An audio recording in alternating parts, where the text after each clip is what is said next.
Today, let's explore together how to approach social exhaustion and the feeling of being completely drained after interacting with people. If you've ever felt like every social interaction takes a piece of your energy, leaving you emotionally depleted and overwhelmed, you're definitely not alone. Many people struggle with this invisible burden, often wondering if something is wrong with them for feeling tired after what should be enjoyable social connections.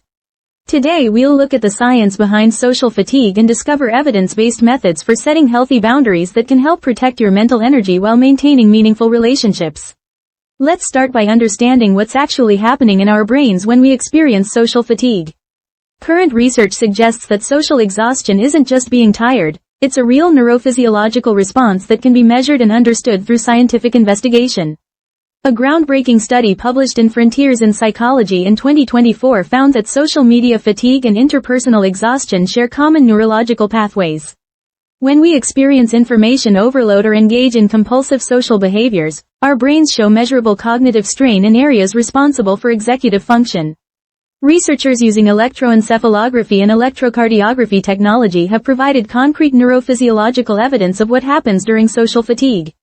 The study showed that excessive interpersonal interactions create distinct changes in brain activity patterns, particularly in regions associated with stress processing and emotional regulation. This research found that people experiencing social burnout showed increased activity in the amygdala, which is our brain's alarm system, while simultaneously showing decreased function in the prefrontal cortex, which helps us make thoughtful decisions and regulate emotions. A comprehensive meta-analysis involving over 15,000 participants revealed something quite remarkable about boundary setting. This research found that individuals who regularly enforced personal boundaries were 73% less likely to experience burnout compared to those who struggled with boundary setting. These aren't small differences, we're looking at substantial, measurable improvements in mental health outcomes. The study also found that people with weak emotional boundaries experienced 45% higher levels of stress hormones and 38% more relationship dissatisfaction. This suggests that learning to set boundaries isn't just about feeling better, it's about creating real, physiological changes in how our bodies respond to social stress. Brain imaging research has shown us something fascinating about what happens when people practice healthy boundary setting. Scientists have discovered that boundary setting activates the prefrontal cortex, which is the brain region responsible for executive function and emotional regulation. When individuals practice healthy boundary techniques, brain scans show increased activity in areas associated with self-control and decreased activation in the amygdala.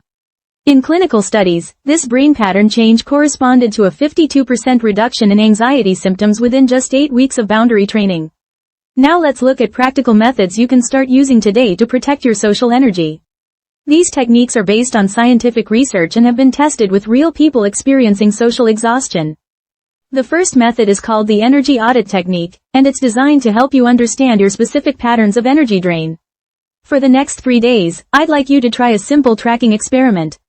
Before and after each social interaction, rate your energy level on a scale from 1 to 10. Research shows this awareness-building phase is crucial for neural pathway modification because it helps your brain recognize patterns it might have been ignoring. You might write something simple like, meeting with colleague, before 7, after 4. This data reveals your specific energy drain patterns. The reason this method is effective is because our brains often operate on autopilot in social situations. By consciously tracking energy levels, we're activating the prefrontal cortex and creating new neural pathways that support self-awareness.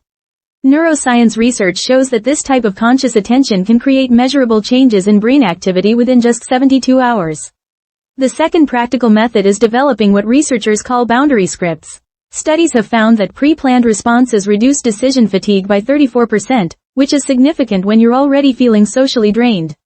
The key is creating 3 standardized responses for different boundary situations. For buying time, you might say, I need to check my schedule and get back to you. For redirecting requests, try, I'm not available for that, but I can help with this alternative. For direct refusal, a simple, that doesn't work for me, is often most effective. The reason scripts work so well is because they eliminate the cognitive load of creating responses in the moment. When we're already exhausted, our brains have less capacity for creative problem solving. Having pre-planned responses activates what psychologists call the implementation intention pathway, which research shows increases follow-through by up to 60%. Practice these scripts until they feel natural, because neuroscience shows that repetition strengthens neural pathways within 7 days. The third method is called graduated boundary implementation, and research indicates it has an 89% success rate when boundaries are implemented gradually rather than all at once. Start with low-stakes situations first. In week 1, practice with acquaintances or low-pressure situations where the emotional cost of pushback is minimal. In week 2, apply your boundary skills to family or friends.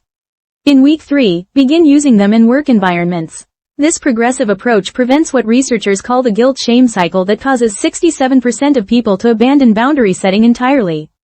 The psychological mechanism here involves what scientists call self-efficacy building.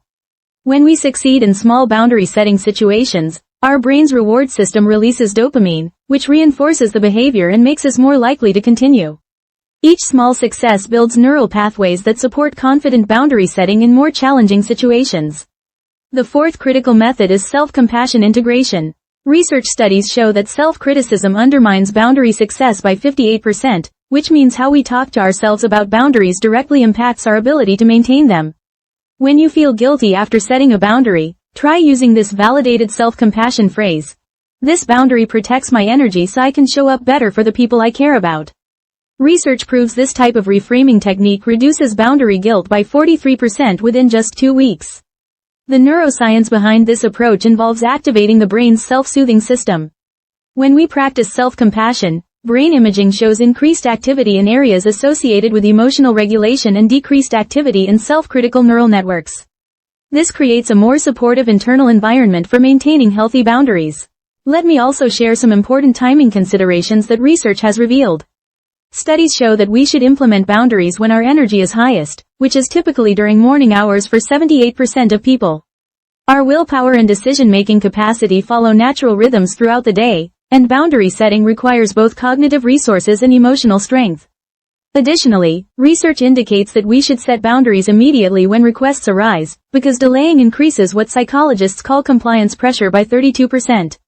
The number one mistake people make with boundaries is over-explaining or justifying their decisions. Research shows that extensive explanations actually increase pushback by 45% because they signal uncertainty and invite negotiation. Instead, simply state your boundary clearly without elaborate reasoning. If someone presses for more explanation, use what researchers call the broken record technique. Simply repeat your boundary statement. This approach has proven effective in 81% of cases because it demonstrates consistency and reduces the likelihood that others will attempt to negotiate or manipulate your boundaries. For long-term success, research suggests scheduling weekly, boundary check-ins with yourself. Data shows this maintenance practice increases long-term boundary success by 64%. During these check-ins, review what boundary strategies worked well, what felt challenging, and adjust your approach based on evidence rather than emotions. This creates what psychologists call a continuous improvement loop that helps your boundary skills evolve over time. To summarize what we discussed today, let me share 6 key points that can serve as your foundation for protecting social energy. First, social fatigue is neurologically real and measurable. It's not something you're imagining or being oversensitive about. Your brain is responding to genuine cognitive and emotional demands. Second, boundaries activate your brain's executive control center, which means setting boundaries actually strengthens your ability to make thoughtful decisions and regulate emotions. Third, gradual implementation has 89% higher success rates than trying to change everything at once. Fourth, pre-planned responses reduce decision fatigue by 34%, giving you more mental energy for the things that truly matter. Fifth, self-compassion prevents the guilt-shame boundary cycle that derails many people's efforts to protect their energy. And sixth, energy tracking reveals your specific drain patterns, helping you make informed decisions about where to invest your social energy. Remember, you can reclaim your social energy starting today using these scientifically validated techniques. Research proves that people who implement these boundary strategies report feeling more authentic, energized, and paradoxically more connected in their meaningful relationships. Your life can change when you realize that protecting your energy isn't selfish, it's essential for showing up as your best self for the people who matter most. If today's discussion provided any support or new insights, please hit the like button. If you'd like to continue learning about mental health and practical strategies for well-being together, please consider subscribing to our channel. May your heart feel a little lighter, and thank you for listening until the end today.